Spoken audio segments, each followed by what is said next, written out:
Karena saya menjadi diri saya udah 40 tahun. Ya, kamu lebih kasep. Saya orang jadi dirinya. Kalau gitu. Dan pembelajarannya adalah kita mulai menyadari bahwa segala sesuatu yang datang teh jangan dilihat siapanya. Oke. Tapi lihatlah pesan apa yang mau dibawa. Benar. Assalamualaikum warahmatullahi wabarakatuh. Alumni Plat D, kita kedatangan tamu yang menurut saya mah luar biasanya. Umur nangora tapi pengetahuannya cukup luar biasa. Pengalamannya juga cukup luar biasa. Anda tuh lulusan SMA sabra, Bu? SMA 5. SMA 5. Angkatan 2000. Angkatan 2000. SMA Negeri Nu Gaul teh. Ya. SMA Gaul. Nu boga kolam renang pribadi sentrum maksudna mah. Tos daya nama. Tos daya. Abu Marlo, luar biasanya. Saya melihat sepak terjang Anda gitu. Waduh. Ya, melihat gitu. Sampai saya tuh merasa gitu orang eleh jauhnya gitu dengan gerakan-gerakan Anda teh gitu. Jadi saya teh merasa alumni Plat D, saya merasa dengan umur saya yang lebih beberapa tahun dibanding dia gitu. Kenapa saya tidak melakukan hal itu dari dulu? Gitu. Tadi kami sempat mengobrol banyak di bawah. Ya, saya melihat bahwa Anda itu orang yang terus melakukan terobosannya gitu luar biasa menurut saya teh. Eta teh kumaha sih perjalanan teh saya teh kieu. Saya tahu Anda pesulap. Oke. Ya. Tiba-tiba Anda teh menjadi ustad. Ya. Ustad mah diustadkeun Kang. Diustadkeun. Ayeuna saya menilai Anda juga seorang akademis gitu ya, akademis. Perjalanan hidup Anda tuh dalam 10 tahun terakhir saya lihat barangkali itu robah-robahnya. Robah-robah. Eta kumaha sih itu perjalanan hidup Anda sehingga berubah itu jauh. Nya eta gitu sulap ustad kela nyambungnya ka mana?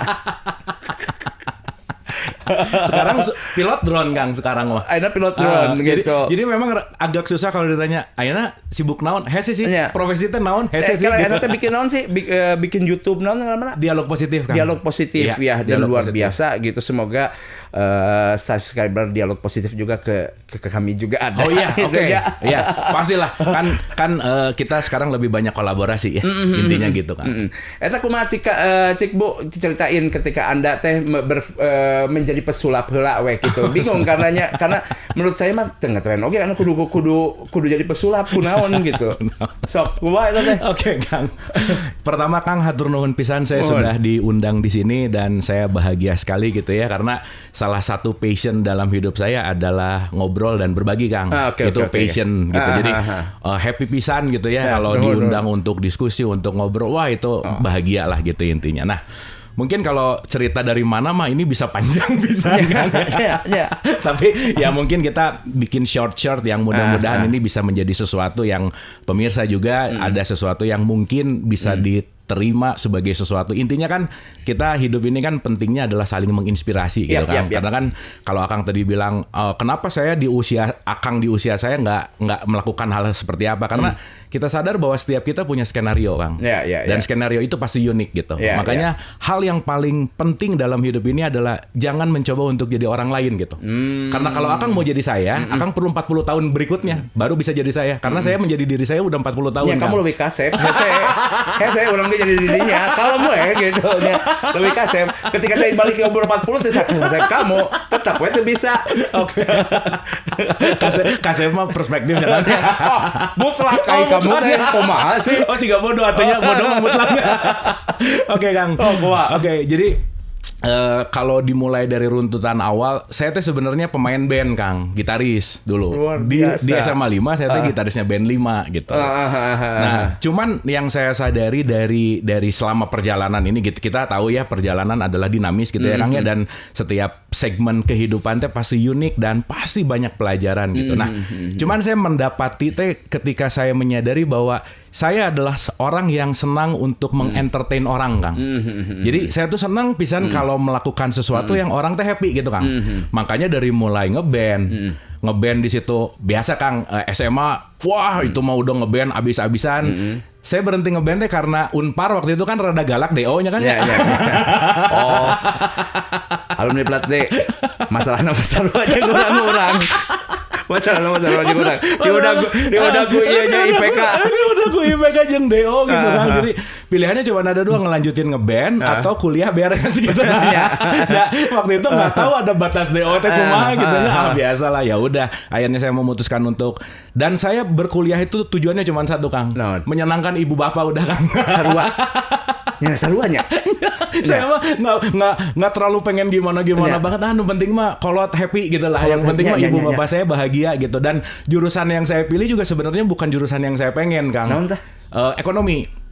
Iya, jadi saya S1 Ekonomi SE Unpad 2005. Manajemen. Bukan akunting, Kang. Jadi Akang kalau tadi ngomong akuntansi, saya mah C terus, Kang. Jadi jangan nanya akuntansi. Ya, macam-macam ada eleh kuliah dari kurang eta mah. Pasti, Kang, pasti. Nah, makanya karena saya mulai menyadari bahwa passion saya adalah bagaimana. Intinya gini, Kang, saya tuh pengen kehadiran saya tuh bikin surrounding atau sekitar saya tuh happy gitu, Kang. Entah itu saya mau main gitar, apapun toolsnya, apapun jembatannya, tapi intinya adalah how to entertain gitu, Kang. Gimana cara membuat orang tuh jadi happy way gitulah, kira-kira itulah basicnya. Nah, maka setelah ancaman Deo, wah si Mama teh ngomong, ya kumaha ya gitu. Kalau kamu Deo, ya gimana gitu ya. Dari situ saya ya udahlah mengundurkan diri dari band. Padahal teh rekaman, Kang, gitu teh, Kang. Udah mau rekaman, udahlah gitulah. Tapi ya sudah ya gitu. Dan karena niat saya untuk membahagiakan orang tua cukup kuat pada saat itu, meskipun emang tapi untung saya mah Anda memutuskan Anda berhenti main band karena Anda kasepnya gitu. Silakan silakan mulai jadi pemain band. Silakan. Tapi lebih cilaka deh Ustadz nu kasep sih, kan. Eta lebih cilaka. Iya, lebih cilaka. Oke, nah balik lagi begitu saya memutuskan untuk berhenti main band, saya fokus. Jadi pokoknya waktu itu gimana caranya nomor satu adalah lepas dari DO dulu. Terus yang kedua cepat-cepat lulus gitu. Karena sejatinya, Kang, saya cuman pengen cepat lulus, cuman pengen udah dapat ijazah. Ijazah ini saya kasihin ke orang tua. Cukup lah gitu. Karena ya balik lagi lah, ijazah buat saya nggak terlalu penting dalam tanda petik gitu. Karena yang nggak tahu, saya punya pemikiran itu udah lama bahwa orang di sekolahin teh sebenarnya cuman tahu secara atau cuman luas secara knowledge gitu, Kang. Knowledge gitu. Tapi behavior, consciousness, kesadaran dan perilaku. Nah, saya rasa tidak mendapatkan banyak touch di dunia akademis gitu. Makanya kita dijajalin pelajaran, tapi nggak pernah diajarin cara berpikir gitu. Makanya jadi pelajaran minded gitu. Makanya kita jago banget dalam menghafal. Kalau ditanya tahu, kan antara tahu dan paham dua hal yang beda ya. Dua hal yang paham. Saya tahu, tapi belum tentu saya paham. Nah, saya akuntansi tahu rumus, tapi apakah akuntansi ini berguna untuk apa dan seterusnya kan kita nggak pernah diajarin. Makanya saya selalu memiliki satu visi bahwa prestasi itu bukan ketika saya di wisuda, Kang. Prestasi itu bukan masalah S1, S2-nya bukan. Tapi gelar S1 ini bisa bermanfaat untuk orang lain nggak gitu? Teraplikasikan nggak gitu? Nah, itu baru prestasi. Nah, sekarang kadang-kadang orang teh cepat merasa berprestasi karena udah dapat gelar, kan? Padahal itu mah belum prestasi menurut saya. Manfaatnya hanya untuk kamu aja dan orang tua kamu aja.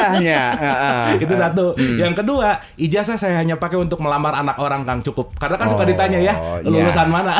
Itu penting, Kang. Masalah 10 tahun yang lalu emang begitu.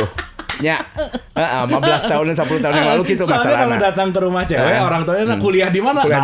Itu lumayan, Kang. Jadi ijazah saya pakai cuma untuk melamar anak orang dua lah intinya. Feodal banget aing mah.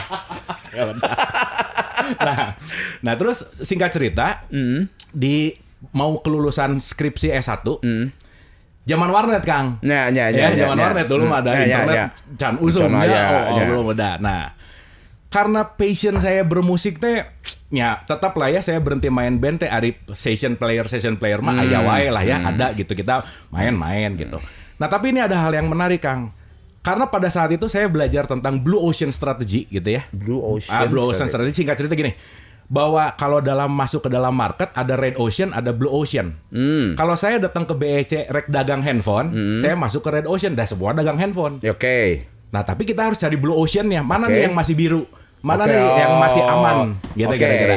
Jadi kalau saya dagang pecel lele di BEC, saya Blue Ocean. Karena lain dagang handphone, saya dagang pecel lele. Differentiation gitu. Diferensiasi gitu. Nah, singkat cerita, Wah ini mah menarik sih Kang dan nanti ini banyak pelajaran lah ya. Mudah-mudahan juga bisa jadi inspirasi gitu. Nah, saya datang ke warnet Kang.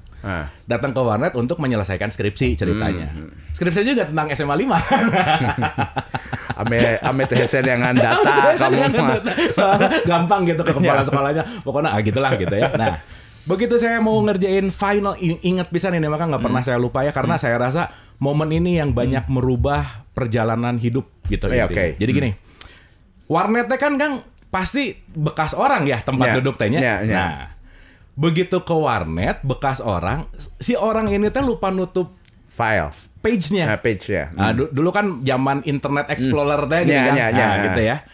Si page itu teh adalah page yang menunjukkan tentang gimana cara bermain sulap, Kang. Si page itu teh. Kan gitu hungkul. Dan ketika saya buka page-nya, tiba-tiba, nah iya bodornya sih, Kang. Saya niat mau nyari bahan untuk skripsi. 5 jam di situ skripsi mah teu beres-beres sih sebenarnya. Tapi di situ saya menemukan bahasana mah anjir gitu dah. Asik ieu gitu. Ini sesuatu yang bisa mengentertain orang. Tuh kudu mawa sound system, tuh kudu mawa gitar. Karena pada saat itu cuman main kartu lah gitu. Dan saya kan memang Kardasian gitu ya, memang spesialis di kartu meskipun ending di The Master RCTI dulu jadi ilusi lah gitu ya, panjang lah ceritanya. Tapi intinya gini Kang. Begitu saya nonton tayang itu inget banget illusionist.com namanya teh. Sama ada sampai sekarang juga. Dia ngomong tentang bagaimana mengentertain dengan kartu apa. Kan kalau akan lihat video sulap ya, ngelihat audiens yang wah gitu lah. Ngelihat itu kan happy ya Kang. Maksudnya keren gitu. Keren pisan. Wah, nah di situ Kang. Cek didinya. Cek orang mau biasa. Nah, maksudnya gini, maksudnya amaze-nya orang teh. Amaze-nya orang teh sangat-sangat kumahanya. Karena mungkin Kang, saya juga dari kecil entah kenapa Kang, pokoknya hayang beda ti batur we Kang. Batur koneng saya hayang hejo. Batur hidung saya hayang buat gitulah kira-kira gitu ya. Dan pada saat itu berbicara Red Ocean sama Blue Ocean, band-nya udah banyak banget Kang. Jadi kalau mau membesarkan band, saingan saya banyak. Pesulap waktu itu cuma ada 4 atau 5 lah yang gede gitu. Nah, dari situ singkat cerita, menggeluti sulap sampai ke akar-akarnya, sampai saya belajar ngambil online kemana-mana. Guru saya ada di Texas lah, di California lah semua dan lain-lain. Saya ngambil course di Australia, di Australia. Pokoknya inti yang saya menyadari bahwa kalau saya udah suka sesuatu, saya harus paling jago di dinya Kang. Gitu. Nggak tahu tuh. Dulu main gitar kudu jadi nu paling hebat saya SMA 5. Alhamdulillah gitu ya. Nah pas di sini juga si passion itu masih ada gitu. Jadi wah pokoknya kudu benang ya gitu lah gitu. Jadi short story-nya dari sini adalah kan kalau kita ngelihat itu kayak kebetulan ya kan? Iya betul. Saya ngelihat page gitu. Dan saya menyadari bahwa kebetulan mah nggak ada gitu dalam kehidupan gitu. Karena semuanya pasti seiring seirama dengan waktu, dengan kejadian, dengan sesuatu, dengan takaran itu udah pasti gitu. Makanya yang saya ambil pelajaran adalah si orang yang ninggalin ini saya sampai sekarang nggak tahu siapa orangnya Kang. Tapi kalau nggak ada orang ini, meren saya nggak akan bisa masuk The Master di RCTI. Meren saya nggak akan bisa menghadapi ini gitu. Jadi message-nya adalah kebaikan sekecil apapun itu bisa sangat bermanfaat untuk orang lain gitu. Tuh message-nya keren ya. Sekecil apapun. Bayangkan Kang, lupa nutup page itu bisa buat kehidupan saya Kang. Merubah loh. Gitu. Jadi intinya jangan pernah meremehkan kebaikan lah gitu. Karena kan kita kadang-kadang kebaikan itu dilihatnya dari besar atau kecil, 1 juta atau 1.000 gitu. Karena semesta mah nggak tahu 1 juta atau 1.000. Currency semesta mah bukan rupiah atau dolar, tapi sikap hati. Ikhlas tuh gitu. Dalam konteks hatinya pada saat itu mengerjakan tuh gimana gitu. Karena yang dibaca oleh semesta mah gelombang hati, bukan uang yang dikeluarin. Begitu saya ngeluarin 5 juta tapi kudunya, aya vested interest tuh, ada keinginan, teu ikhlas lah gitu bahasanya. Nah, singkat cerita, udah tuh menggeluti, alhamdulillah Kang pas-pasan lulus itu mah ya. Saya suruh ngebaca IPK-nya paling sabaraha sok ngobrol. Pokoknya IPK-nya mah nggak, kalau mau diterima kerja mah rada hese gitu. Dan saya mulai menyadari bahwa saya nggak ada bakat untuk kerja ke orang lain sih Kang. Intinya gitu. Karena saya pernah mencoba untuk kerja di sini berapa bulan, ribut yang bosna gitu. Berapa bulan. Disadari berarti orang emang tuh bisa gawe dalam tanda petik ya, bukan untuk menjadi karyawan gitu misalkan, bukan untuk menjadi sesuatu yang, karena saya nggak bisa dalam satu plot bahwa harus 9 to 5 setiap hari apa. Wah nggak bisa lah Kang. Dalam tanda petik ya. Maksudnya ya itu saya menyadari bahwa itu karakter saya. Maka ya saya tidak bekerja dalam konteks kantoran lah gitu intinya. Nah singkat cerita, Udah we-nya bergelut di sulap, Kang. Dan alhamdulillah waktu itu wah cepet lah alhamdulillah gitu ya, dari mulai beginner sampai advance gitu, masanya cepat sampai akhirnya saya dapat job dari amatir magician jadi profesional magician. Gitu intinya. Amatir jadi profesional. Nah, berbicara Blue sama Red Ocean, berarti kan saya punya satu jasa yang harus ditawarkan ke audiens. Kan ada sesuatu hal yang menarik gini, Kang. Lebih baik jangan menjadi lebih baik dari siapapun, tapi lebih baik untuk menjadi lebih beda. Berbeda itu lebih baik daripada lebih baik.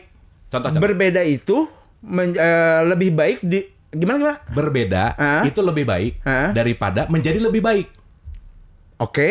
Ulangi ya. Sekali lagi itu rada antik gitu. Antik. Saya kalau berusaha untuk lebih hebat dari Akang, iya. Belum tentu saya bisa mengalahkan Akang dengan misalnya Akang pesulap yang lebih hebat dari saya. Akang mah punya taste sendiri. Jadi saya tidak berusaha lebih baik dari Akang, tapi lebih beda. Kalau Akang pakai baju biru, saya pakai baju hitam. Jadi ngapain saya pengen lebih baik dari orang lain? Karena ada value tersendiri. That's it. Karena pada akhirnya si audiens ini mencari sesuatu yang unik, Kang. Bukan yang lebih baik. Ada penyanyi yang paling hebat mau ngomong siapa nggak ada. Tapi kenapa sih ini laku sih ini enggak? Karena apa? Uniqueness. Maka berbeda tuh lebih baik. Jadi orang kan membandingkan James Ingram dan Michael Bolton.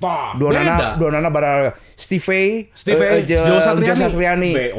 Itu kan sarua jago. Guru murid beda. Tapi dia beda. Steve mah resep main wami gitu misalnya ya. Steve mah resep main wah-wah gitu lah kira-kira. Itu kan sesuatu hal yang diferensiasi. Gitu. Makanya nanti ini yang menjadi filosofi kesadaran saya bahwa setiap yang berbeda itu belum tentu salah. Gitu kan. Karena saya memang mencoba untuk selalu berbeda gitu. Asik ya, termasuk dalam kehidupan sehari-hari kayak berbeda tuh udah biasa berarti. Biasa dong. Kudu saling berterima karena memang takdirnya Tuhan menciptakan kita berbeda. Betul. Kenapa harus berbeda? Karena kalau sama mau belajarnya gimana? Saya bisa belajar hitam dari orang yang hitam. Saya bisa belajar putih dari orang yang putih, kuning dari orang yang kuning.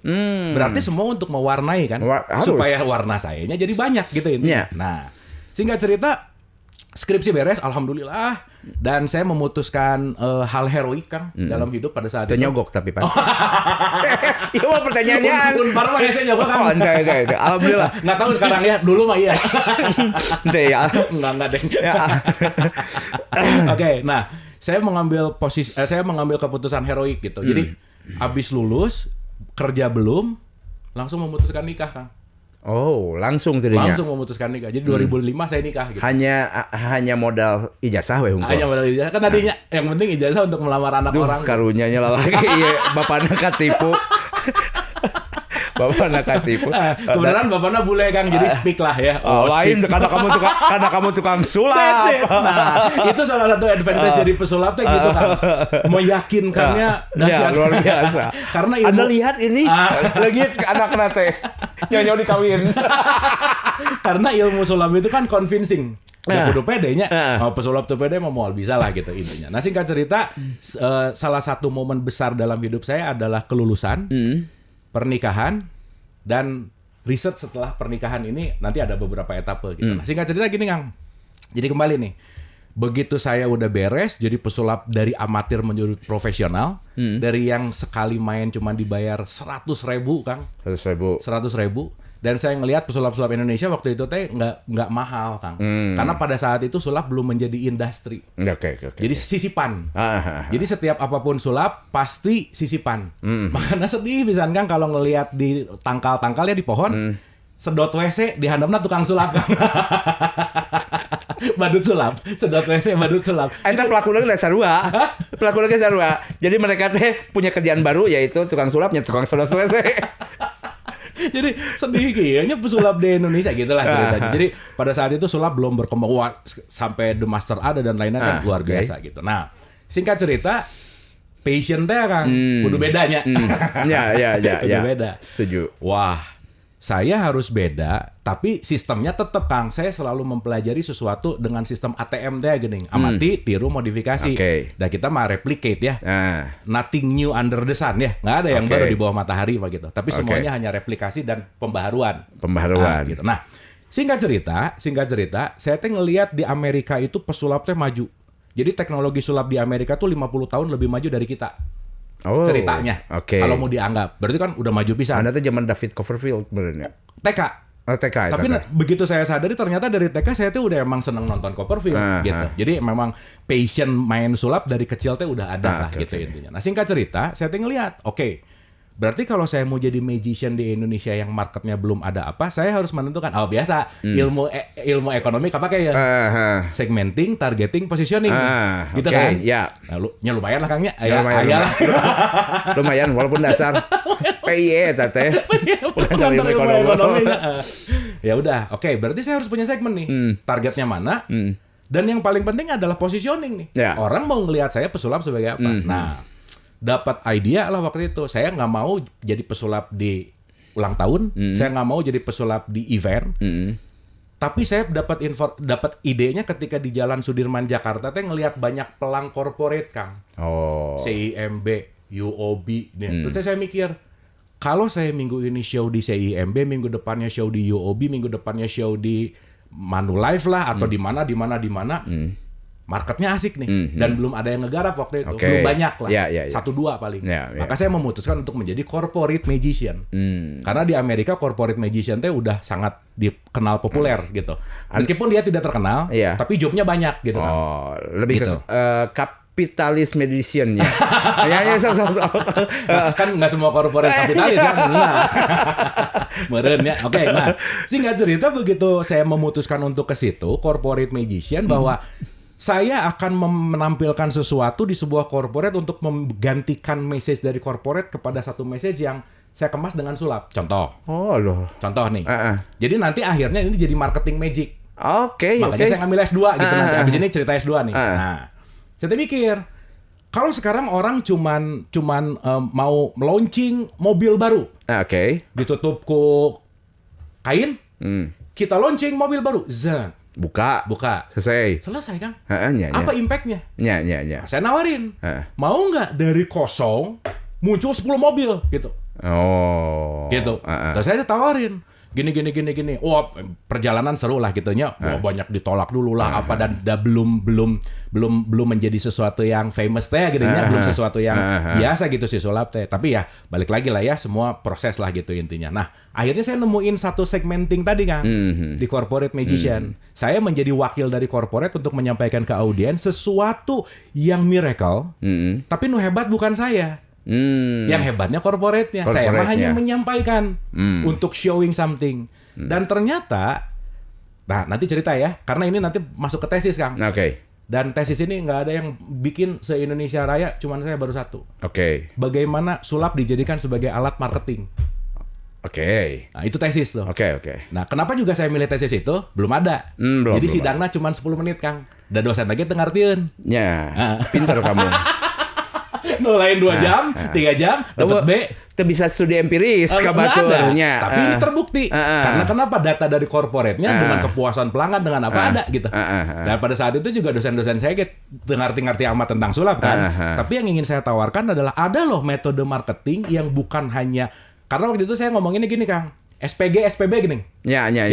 Self promotion girl boy. Begitu nyamperin SPG kan itu mungkin tegelisnya Kang. Ya kan? Setuju. Tapi ketika si SPG itu menyampaikan produk ke sesuatu, diingatnya cuma 2 hari Kang. Saya mah lama. Iya, lama bukan ke produknya. Ke SPG kan belum beres ya. Ke SPG-nya bisa banyak. Saya mau mematahkan teori Anda itu. Saya mah ingat. Nah, setelah saya research kan, begitu saya melakukan sesuatunya dengan sulap, dengan magic, itu 2 minggu Kang diingat si produknya. Gitu. Jadi si produk ini nempel di benak audiens itu dengan, karena meren begitu ngelihat si mobilnya gitu, diomongin tuh. Dan kemarin launchingnya A gitu. Itu udah teliti? Udah. Makanya jadi tesis kan. Jadi tesis gitu. Bahwa dia mengingat itu 2 minggu. Dia mengingat itu 2 minggu. Jadi itu jadi salah satu research-nya lah gitu. Nah, saya mundur nih sedikit. Nah kalau yang sekarang mah sekolahnya keinginan sendiri Kang. Kan ke S1 mah itu kan. Ke S1 mah kapaksanya. Mau dia mah keinginan sendiri. Niatnya apa coba Kang? Naon? Saya kenapa milih MBA ITB? Karena saya tahu yang sekolah di MBA ITB, at least CEO perusahaan gede di Indonesia.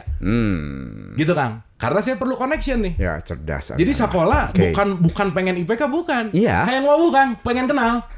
Karena begitu dimasukin ke kelas, ketemu sama CEO-nya Indosat, Garuda, Telkom, naon. Tiap kuliah mau kartu presentasi. Dan mereka orang-orang yang punya relate kan, link bahwa CEO-nya Indosat dia akan ngelihat ke dia. Jadi saya banyak bisa dapat job dari pertemanan MBA saya. Dan lumayan kan begitu ngobrol sama orang. Waktu itu pesulap yang MBA belum ada Kang. Gitu kira-kira. Jadi akhirnya saya ya udah. Dan itu mah rada cepet Kang kuliahnya Kang. Dan nilainya memuaskan. Memuaskan. Jelas. Sama seperti sholatnya. Amun Anda bicara tentang kewajiban, maka Anda akan subuh susah bangun. Tapi amun orang perlu kan sholatna, tekudu dihudang kayak udang kan ya. Bener kan? Gitu. Tapi ngomongin prestasi ya, rajin sholat 5 waktu juga belum prestasi Kang. Belum. Kudu output nah hasil sholatnya ulah sebagai pugu nyarekan baturnya segala nyalah-nyalahkeun batur. Saya prestasi belum. Nah, gitulah kira-kira. Nah, singkat cerita udah masuk S2 ke MBA ITB, lulus 2006 masuk, 2007 akhir lulus Kang. Tinggal hiji cum laude, tapi ya udahlah ya. Karena memang waktu itu researchnya satu unik, datanya raw dan menariknya nggak banyak diketahui gitu. Jadi alhamdulillah waktu itu ini dimudahkan banget karena dan ini satu-satunya nggak tahu sih ya sekarang ya. Saya rasa belum ada lagi lah yang ngomong tentang bahwa industri magic ini akan menjadi sesuatu sebagai marketing tools gitulah kira-kira. Oke. Ini kan jadi value Kang. Selesai MBA, sebarin CV. Jadi saya kalau diundang tuh nggak ngomongin sulap lagi. Ngomongin tentang knowledge MBA gitu. Jadi kasarnya kalau di sini waktu S1 hargana udah mulai 3 juta 4 juta, di sini udah 20 jutaan kan. Gitu kira-kira. Karena kenapa? Ya itu tadi yang saya dapetin bahwa kan sulap mah adalah bridging ya. Tapi kan the most important yang paling penting mahal adalah idea, Kang. Iya. Betul nggak? Betul. Kan kadang, aduh punten misalnya, udahlah harga teman misalnya.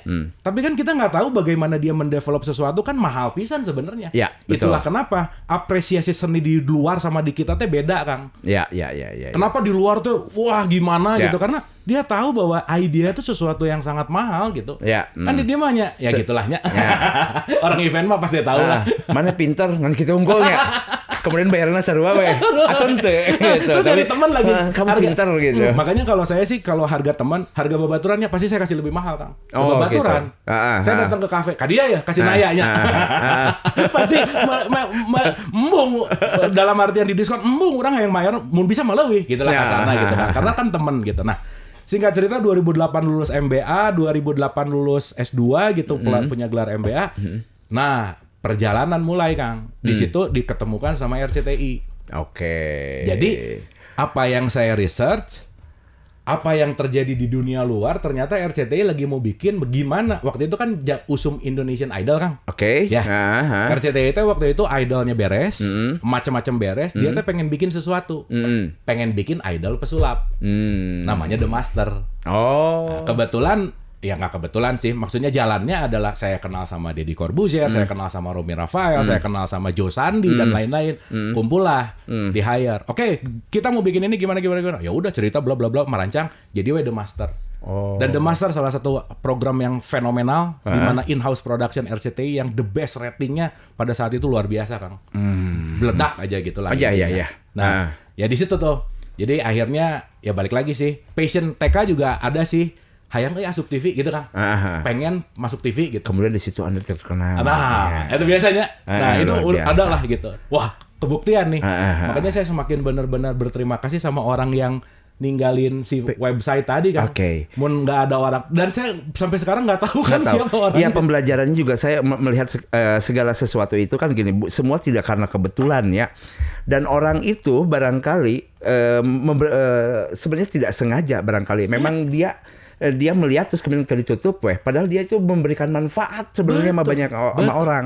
Dan pembelajarannya adalah kita mulai menyadari bahwa segala sesuatu yang datang teh jangan dilihat siapanya. Tapi lihatlah pesan apa yang mau dibawa. Benar. Betul nggak? Ya, benar. Karena kalau saya ngelihat Akang, terus saya nggak suka sama Akang, pesan hebat dari Akang ke saya nggak akan saya dengerin. Dan saya melatih diri untuk siapapun yang datang pasti messenger gitu. Pasti. Masih membawa Pasti. pesan. Saya ketemu sama Anda, saya tidak tahu apa yang akan bakal didapat nantinya sebenarnya ya. Kalau kita segala negatif ninggalin seseorang, Anda nggak akan masuk apa-apa. Betul. Ya. Karena meeting-meetingnya udah melakukan protek, udah ada blok gitu. Nomor 1 lulusan mana? Hah? Nomor 1 lulusan mana ya? Iya kan? Lulusan menjadi patokan bahwa saya mau dengar orang ini atau enggak. Betul. Kita mau bisa dapat ilmu dari yang nggak sekolah, Kang. Ya, TK, dari anak TK aja kita bisa sesuatu, bisa melihat keikhlasan mereka ngabagi makanan aja kita bisa lihatnya. Ayeuna mau urang mereka ngabagi ka babaturan kala ya urang candahar isuk kumaha gitu. Mun babaturan juga budak TK kan mau cenah gitu. Ya, hal kecil ya. Hal kecil tapi esensial gitu. Nah, The Master lah, Kang. Nah, terkenal lah, Kang. Wah, zamannya itu mah wow, edan we gitu. Ya, aku lihat. Nah, dan dari sini saya mulai menyadari sesuatu bahwa iya ya, yang segala dipengenin teh kejadian gitu, Kang. Secara beriring gitu ya. Pengen masuk TV, jadi pengen ini jadi udah aja. Nah, ini apa ya, atau turning point kali ya namanya ya, lebih kepada pembalikan sebuah titik kesadaran, kulminasi saya sebutnya kan. Itu tahun 2010 tuh. 2010. Setelah The Master, top-topnya, terkenal-terkenalnya, Job. Tapi ada satu hal, Kang. Anu kurang. Kang, udah aja. Jadi dilihat dari segala faktor, Kang. Materi gitu ya. Dulu pengen punya rumah, udah. Pengen punya mobil, udah. Istri, udah. Gitu. Dah gitu ya, dapat. Tapi selama menjalankan ini teh benar-benar siga robot, Kang. Yap. Nah, siga robotnya gini. Saya bisa bangun pagi flight ke Medan Show, pulang ke Surabaya sore 9 malamnya udah di studio RCTI, Kang. Oke. Dan itu udah hampir setiap hari tah. Ya. Jadi kita tahu ya, Kang. Seberapa tahun? 2004, 3 tahun, mau 5 tahun lah. Oke. Ya gitulah. Dan selalu seperti itu. Waduh, ya? Kang, udah deh. Jadi kita sadar ya, Kang ya, sesuatu yang menjadi rutinitas itu udah nggak ada jiwanya, Kang. Ya. Sok sekarang ada orang tiap hari siaran, siaran itu udah bukan passion. Ya. Otomatis, weh. Otomatis ya. Kebayang nggak orang bangun di jam yang sama, mencet tombol alarm dengan jari yang sama, mandi dengan urutan yang sama, pergi ke kantor dengan jalan yang sama, kesadarannya pasti tiba-tiba udah di kantor, weh. Ya. Dan manusia modern sekarang kan paling susah untuk hadir di sini utuh. Ya. Lagi mandi udah mikirin meeting, di meeting udah mikirin makan siang di mana, makan siang di mana udah mikirin meeting berikutnya, meeting berikutnya mikirin orang rumah, di rumah mikirin kantor. Ya, hidup naon itu tanya. Gimana, Kang? Ya, berarti kan nggak bisa menikmati momen sekarang. Detik-detiknya tidak dinikmati. Tidak dinikmati. Berarti dia lagi makan bahan meeting ya. Ya. Makanya makan banyak yang nggak mindful. Ya, oke. Dengan makan banyak yang nggak mindful, banyak terjadi sesuatu hal di dalam tubuh yang nggak baik gitu. Karena urusannya we are what we eat kan. Kita ini apa yang kita makan. Bukan hanya makanan fisik tapi termasuk berita. Termasuk apa yang kita lihat. Itu kan jadi diri kita gitu. Nah ini kan yang penting gitu lah. Nah singkat cerita, udah tuh, Kang. Dapat semuanya, Kang. Tapi lucunya, Kang, semakin saya dapat semua, semakin ngerasa hampa, Kang. Oh ya. Semakin ngerasa bahwa naon sih gitu. Sampai di titik kulminasi pertanyaan, terus tujuan orang di dia teh naon sih gitu. Saya ada teh buat apa gitu. Ya. Dimana kebayang atuh, Kang, dengan schedule yang super padat, jadi jarang ketemu sama keluarga, jarang ketemu sama istri gitu kan. Panjang lah ceritanya gitu. Nah di situ saya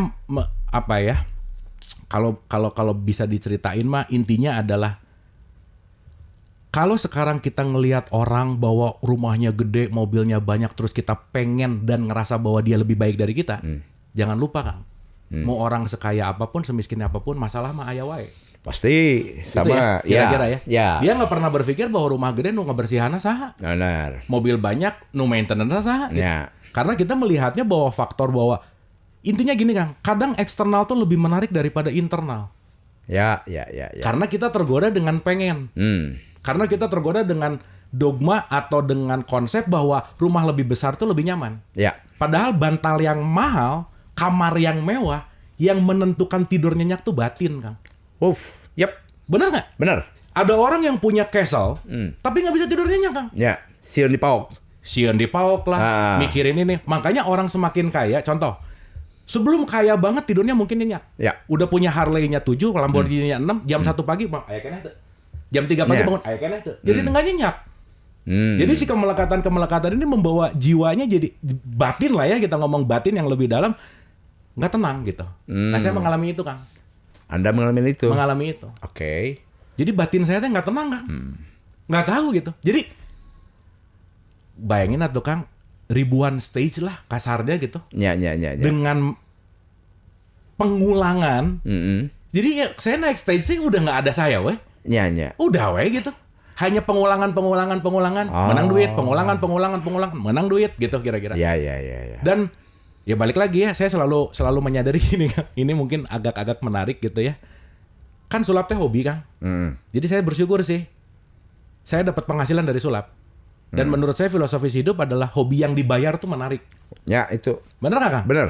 Tapi kalau hobi udah mulai dibayar, udah nggak menyenangkan. Ya. Bener nggak? Oke. Saya nggak tahu. Oke, Karena, contoh. Saya hobi sulap. Oke.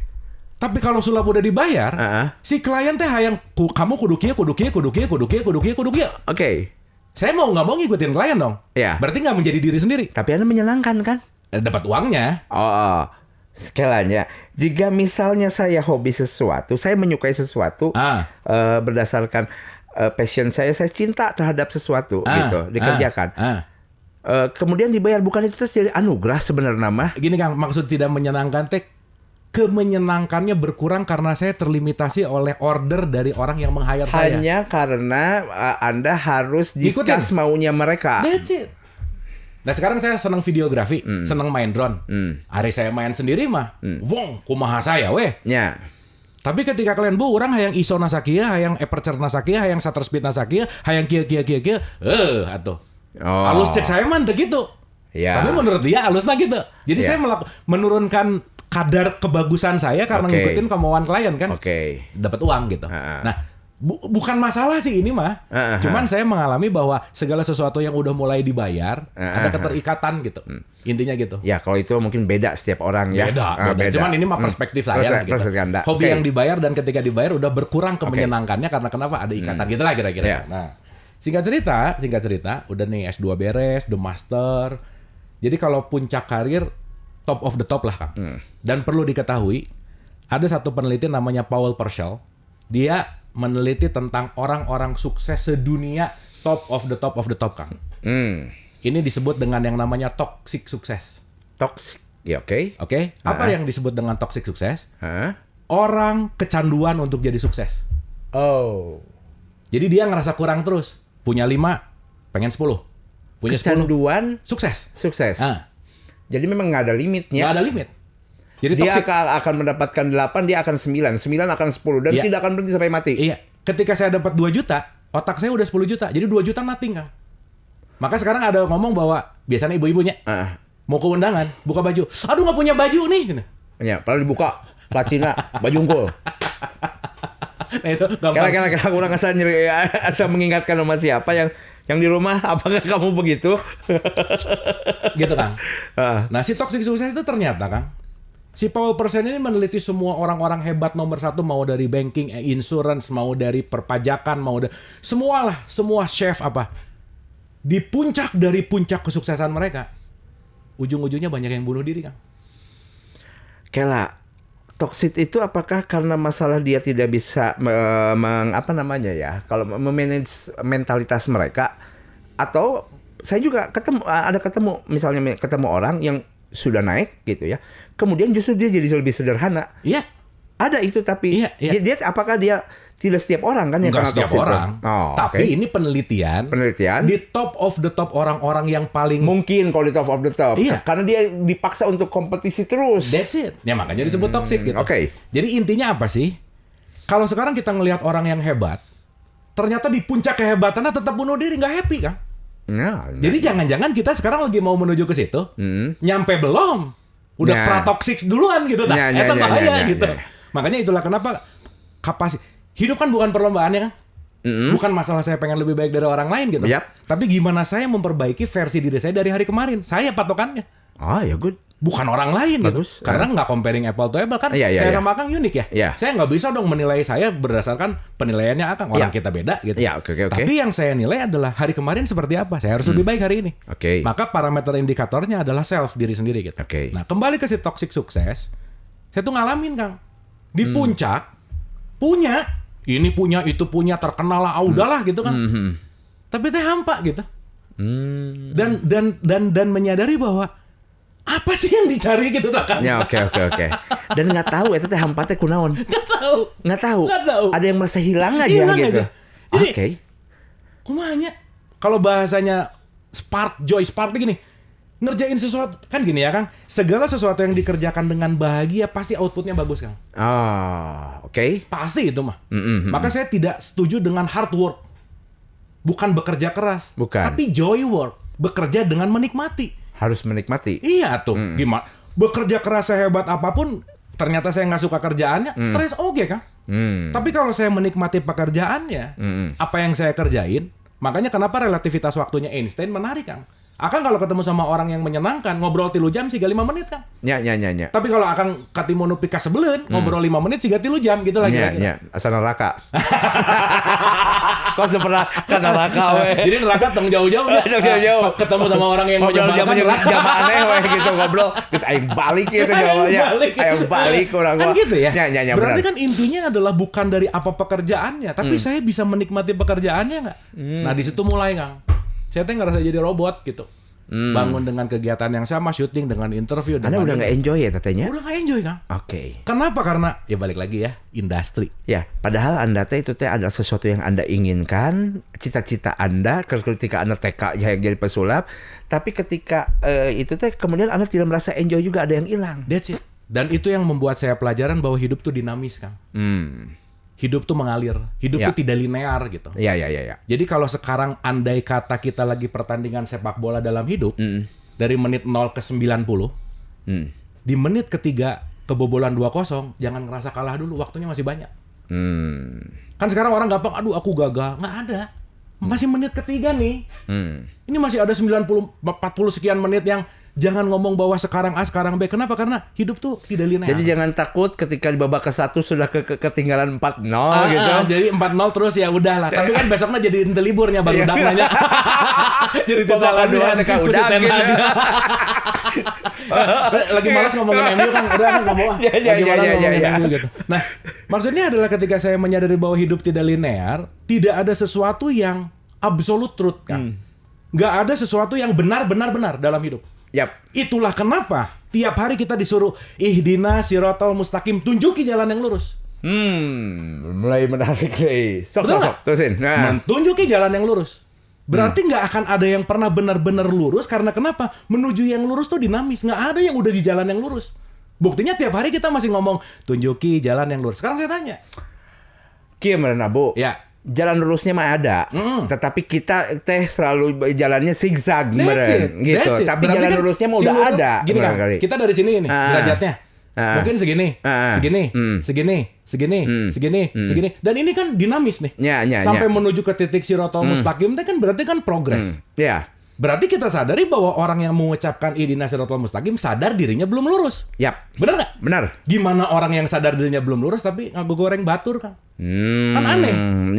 Benar-benarnya. Orang saya aja tadi ngomong ihdinas siratal mustaqim, berarti saya belum lurus. Tapi jadi ngaku goreng batur gitu. Jadi ngejelekin orang. Kan aneh gitu. Berarti poinnya adalah, wah ini udah mulai chaos nih Kang. Antara religious view, antara spiritual view, antara academic view, antara karir, antara apa, wah chaos lah. Pada saat itu 2010 teh. Gitu Kang ceritanya. Lanjut ini teh. Lanjut sikat. Kagok selon. Karena terus terang aja, terus terang ya, Anda itu termasuk orang yang menurut saya nyampe umur 40 pengalamannya luar biasa Anda kayak gitu. Terus pencarian diri ini teh kan segini. Setiap orang itu berbeda-beda. Ada yang umur 30 sudah merasakan nyaman, ketenangan. Bukan yang tadi masalah harta mah titiknya tuh beda-beda. Beda-beda. Nah, betul. Tapi kenyamanan dalam menjalani hidup, enjoy yang harus dicari gitu. Iya. Makanya senang dan bahagia kan dua hal yang beda ya. Orang bisa mencari kesenangan tapi belum tentu bahagia gitu. Karena senang itu lebih kepada materialistik lah, jasmaniah gitu. Tapi saya tahu bahwa bahagia, menyadari gitu ya, bahwa bahagia itu udah bukan urusan jasmaniah gitu, tapi batiniah gitu. Dan ya punten Kang kalau saya boleh mengatakan ya, manusia itu tidak pernah punya masalah apapun dan dengan siapapun kecuali sama egonya. Oke. Betul nggak Kang? Betul. Artinya ego kan nggak pernah di luar, tapi di dalam. Ya. Maka saya menyarankan kalau siapapun yang nonton ini punya masalah, jangan cari jalan keluar tapi cari jalan ke dalam. No. Karena masalahnya di dalam. Oke. Bukan di luar diri kita. Apapun yang kamu hadapi, penyelesaiannya itu sebenarnya ada di dalam kamu dulu. Ya. Karena yang di luar bukan masalah kita. Maksudnya gini, kalau di luar pun harus diselesaikan, selesaikan dulu masalah kamu dalam. Karena ketika dalam nggak selesai, gitu kamu nggak selesai, kamu tidak akan mendapatkan titik yang paling bagus ketika mencari jalan keluar. Iya. Kenapa? Karena di luar diri kita semuanya netral. Yang mengatakan itu baik buruk bukan gelasnya. Akan kalau saya tanya ini warnanya apa, pasti jawab kuning. Benar. Saya tanya, kuning kebenaran bukan? Bukan. Oke. Saya sama Akang sepakat kalau ini kuning. Berarti kan kesepakatan. Kalau ada anak kecil yang baru diajarin sama ibunya bahwa ini warna merah, dia akan jawab apa? Merah. Saya nyalahin dia nggak? Nggak bisa, udah diajarkan anak. Berarti dia netral nggak? Hente. Netral. Berarti dia salah atau tidak tergantung di mana? Tergantung agak. Ya oke.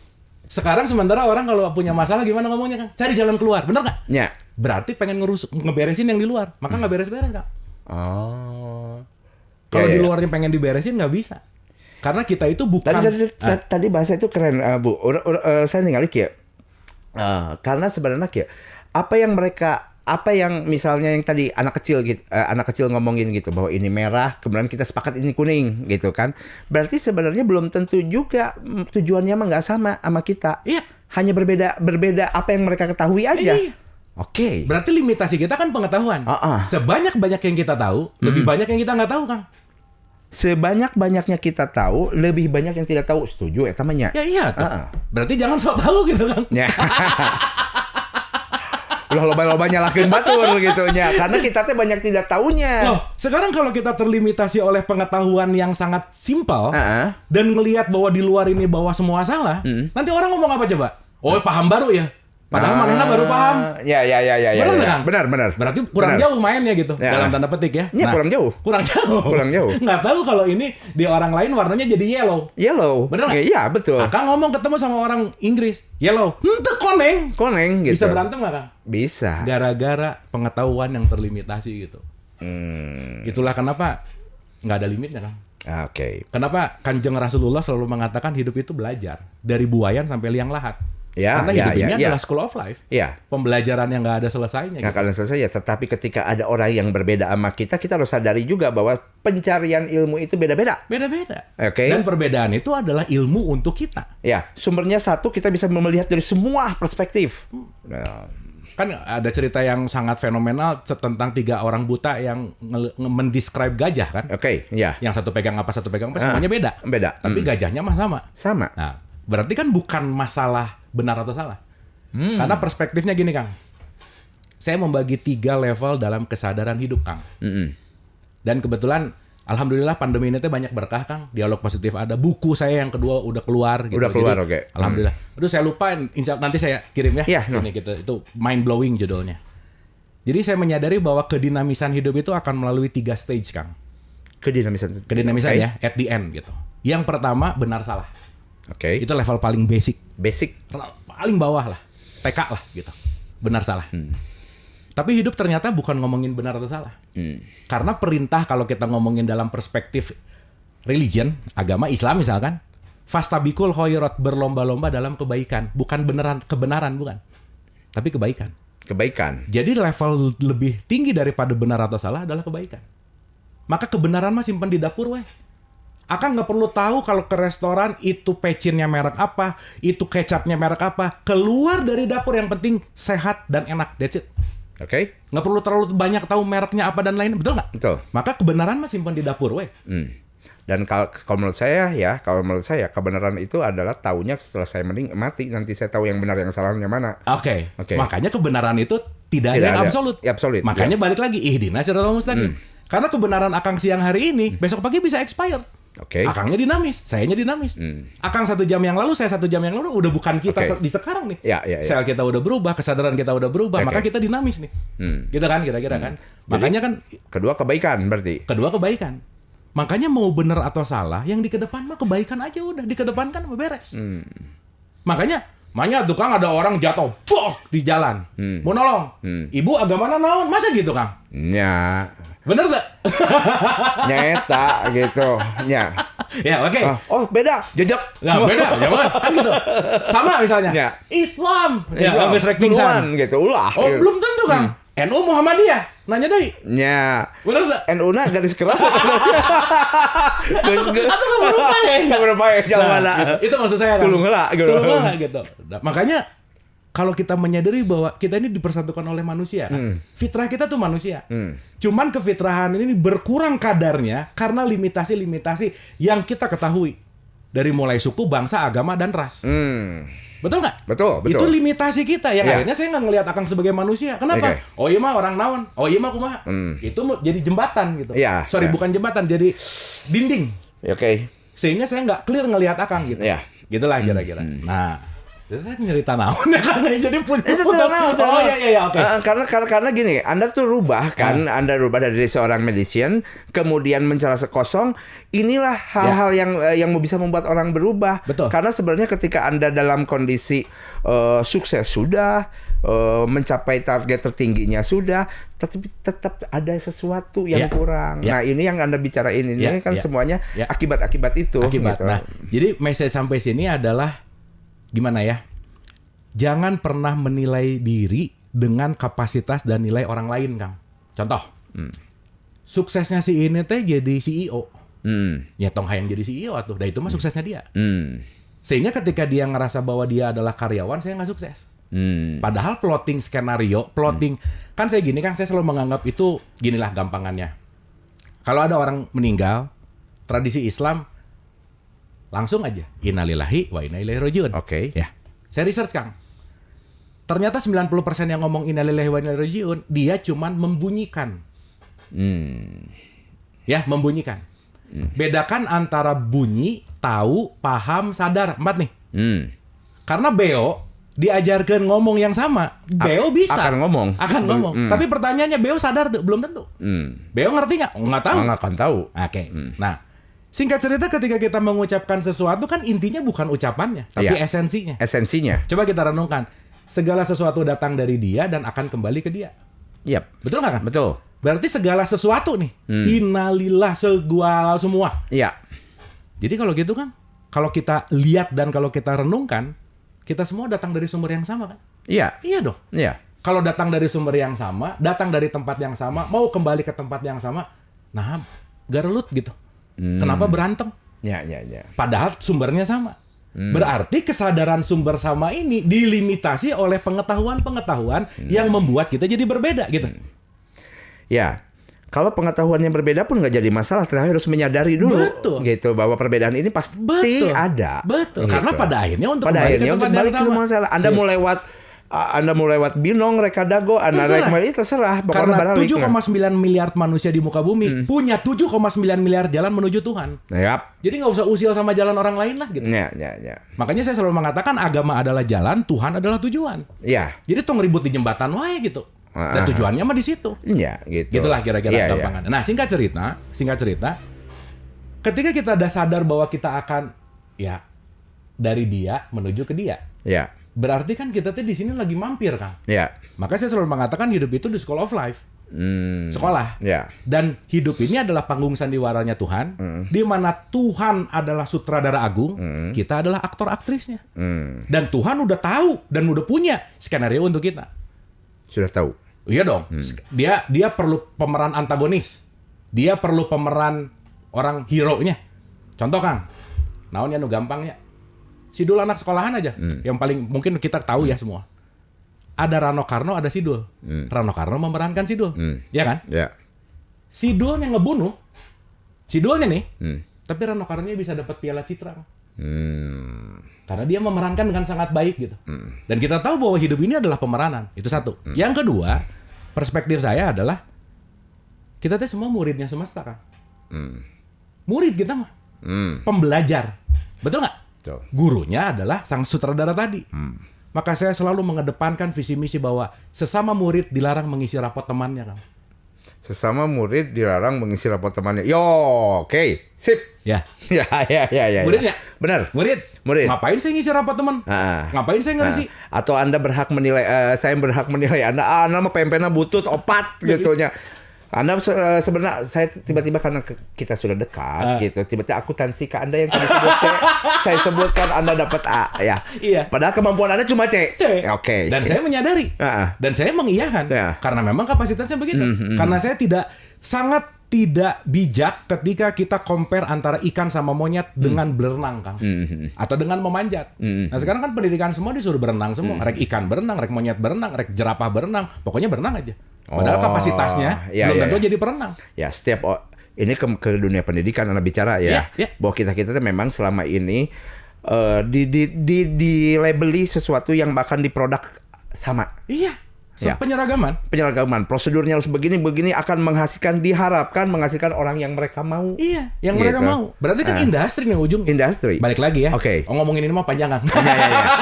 Iya. Panjang dan sensitif kan. Iya, saya asik gitu nya. Asik ngobrol sama Anda tuh menurut saya mah saya pengen Bu gitu. Nanti kita bikin konten itu yang sedikit demi sedikit kita obrolin. Iya, oke. Karena ternyata menurut saya sih dari satu hal saja ini bisa melebar ke mana-mana. Oh, panjang. Dan ini cuma 99 kan? 99. Ini belum detail. Oh, panjang lah detailingnya panjang gitu. Singkat cerita kembali lagi ke yang tadi Kang, berbicara masalah ya balik lagi ya. Benar salah. Kebajikan. Jadi kebajikan itu nilainya lebih oke dari benar salah. Oke, pasti. Tapi the best of the bestnya cuma satu Kang. Apa? Wisdom, bijaksana. Bijak. Udah bukan ngomongin benar salah lagi. Contoh ya. Oke. Di dalam tradisi Buddha, kebenaran saya belajar Buddhism, Hinduism, saya belajar Bhagavad Gita, saya belajar Tripitaka, saya belajar Injil, saya belajar Quran, saya pelajari Kang. Dan saya melihat esensinya tuh satu gitu. Jadi proud banget, sangat bangga banget sama founding father kita. Menempatkan nomor satu itu adalah ketuhanan yang Maha Esa. Bukan Tuhan yang Maha Esa, tapi ketuhanan. Dengan tambahan awalan ke itu ada perbedaan ya? Oh jelas satu Kang. Ketuhanan yang Maha Esa dan Tuhan yang Maha Esa. Karena orang yang bertuhan belum tentu memiliki sifat ketuhanan. Maka kalimatnya keren pisan Kang. Ketuhanan. Bukan untuk urusan Tuhannya, tapi ketuhanan. Karena kalau orang bertuhan, hubungannya dia sama Tuhan. Tapi berketuhanan, hubungan dia sama Tuhan akan mewujudkan kasih sayang yang luar biasa dengan sifatnya, dengan sesama. Vertikal horizon tuh. Ya Allah, bahasa Indonesia orang kamana wae, orang kuliahnya. Butut pisan orang lebih ketanya. Dan kalimatnya bukan Eka, Kang. Esa loh. Esa. Eka tuh satu. Esa tuh tunggal. Oke. Tapi Esa artinya adalah menyatu. Beda tuh. Ya. Antara satu sama menyatu. Makanya sekarang ribut dari jumlah. Oh, agama eta mah 3 Tuhan, agama eta mah 4 Bu. Ya oke lah ya. Untuk kelas 2+2 ya. Tapi di log 10.000 kalimat Esa ini kan indah pisan kan. Dia akan menyatu. Dalam konteks dia akan menyatu, ya dia tidak terpisahkan oleh apapun perspektif kan. Betul. Ya gimana mau pisah antara kita sama pencipta, bener nggak? Orang kemana saja dia menghadap wajahnya. Ya. Dia lebih panjang lah ya kalau kita ngomongin teologisnya gitu. Nanti kita bahas di sesi berikutnya. Nah, kita balik lagi ke sini. Nah dari situ Kang, di kehampaan saya, ternyata kehampaan saya tuh menjembatani dari kelas 1 ke kelas 2 ke kelas 3. Ya, benar salah tadi. Ceritanya. Jadi kalau 1, 2, 3 saya analogikan dengan who am I? Kan kalau kita menyadari siapa diri kita, ada 2 pertanyaan penting. Kita ini jasad yang dikasih ruh, atau ruh yang dikasih jasad, yang mana? Beda naon? Beda tuh. Jasad yang dikasih ruh, ruh yang dikasih jasad. Berarti ruh itu sudah Aku kurang ngerti deh. Gini. Itunya. Sok. Ini air, air yang dikasih gelas atau gelas yang dikasih air? Air yang kasih gelas. Air yang dikasih? Gelas. Berarti prioritasnya apa? Airnya. Akang ngambil ini mau minum atau mau gelasnya? Mau minum. Jadi diri kita tuh yang prioritas jasadnya atau ruhnya gitu loh maksudnya. That's it. Berarti wanjis. Kelah. Bahas itu rada ianya itu pakai wanjis. Betul nggak Kang? Nah sementara yang paling kelihatan sekarang adalah gelasnya, warnanya kita bisa menjudge dengan konsep tertentu, tapi kita lupa bahwa isinya adalah air. Oke. Contoh. Ada 2 balon udara kan, merah sama kuning. Ari balon udara dia bisa terbang. Betul. Gara-gara balonnya atau gara-gara isi balonnya? Isi balonnya. Berarti yang penting isi atau kemasan? Isinya. Dua-duanya kan penting. Karena kemasan harus amun teh nggak ada, oke udah mau katil ngapung ya udaranya. Berarti kemasan harus dirawat, isi juga harus dikasih nutrisi. Maka makan siang adalah kemasan atau nutrisi kemasan. Tapi jangan-jangan kita lupa untuk memberikan nutrisi terhadap esensi diri kita yang sejati. Dirinya ketika makan pun. Ya, makanya saya selalu mengatakan gini Kang, jangan terlalu sibuk mencari sesuatu yang pada akhirnya nggak bisa dibawa pulang. Karena pulang itu bukan urusan kemasan, tapi urusan isi. Gitu Kang. Nah, banyak singkat ceritanya kan itu panjang kan. Engke pang dituliskan di deskripsinya si Abu sabar kali ngomong singkat cerita. Jadi judul kita hari ini singkat cerita. Singkat cerita ada. Thumbnail lah, bikin statistiknya kirim. Iya singkat cerita luar biasa. Tadi singkat tapi panjang. Kan ini judul kita hari ini kayaknya singkat cerita Kang. Singkat memang. Oke.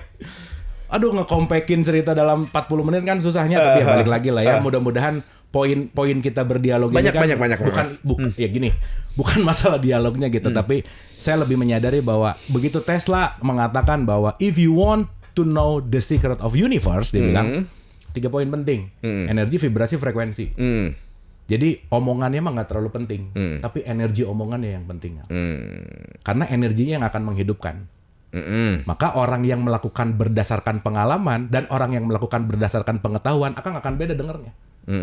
Kalau cuma tahu, nggak ada impact Kang. Tapi berdasarkan pengalaman, orang ini ngomongnya simpel, jelek gitu. Oke. Itu poin. Nah itu pentingnya pengalaman gitu ya. Nanti kita bicara saya pengalaman. Pernah dengar ini, saya ambil dari Budi Dalton juga ilmu itu setiap orang beda-beda. Ya karena sebenarnya experience itu yang telah mengolahnya sehingga kita mengetahui tentang misalnya gini, kami pakai motor kecepatan 120, kami terjatuh. Beda dengan orang yang sama juga dengan kecepatan 120 jatuh juga gitu. Jadi pengalaman itu beda-beda. Sangat beda-beda. Oke. Itulah kira-kira Kang. Ya, luar biasanya. Jadi ini gimana, lanjut apa gimana? Kayaknya sudah jam luar biasa, nanti kita akan teruskan ya gitu. Tapi jadi kita cut di cerita Buddha ya. Cerita Buddha nanti saya akan kita ngobrolin terus Bu ya. Karena menurut saya itu gini, bicara tentang dengan Anda ini gitu, Anda ini kalau saya tidak cut per cut gitu, jalma akan kapaehan heula. Kapaehan heula. Ngedenger itu mungkin jadi ulang cut heula nepi ka dieu nya Bu nya gitu. Someday kita akan bicara lagi kitab kupas satu-satu. Nuhun pisan tos supaya dia ya sami-sami. Terima kasih sudah mau mendengar Kang. Terima kasih sudah pokoknya saya bahagia sekali karena sekali lagi ini bagian dari misi hidup gitu ya Kang. Lately gitu ya saya bicara bahwa ya intinya adalah kebermanfaatan gitu kan. Alhamdulillah walaupun Anda lebih muda, saya masih banyak masukannya dari Anda teh ya, udah ilmunya. Walaupun nanti saya ajarkan Anda akuntansi ya. Karena Anda memalukan buat saya. Ya, assalamualaikum warahmatullahi wabarakatuh. Selamat ketemu lagi dengan alumni Plat D. Ya, bangga.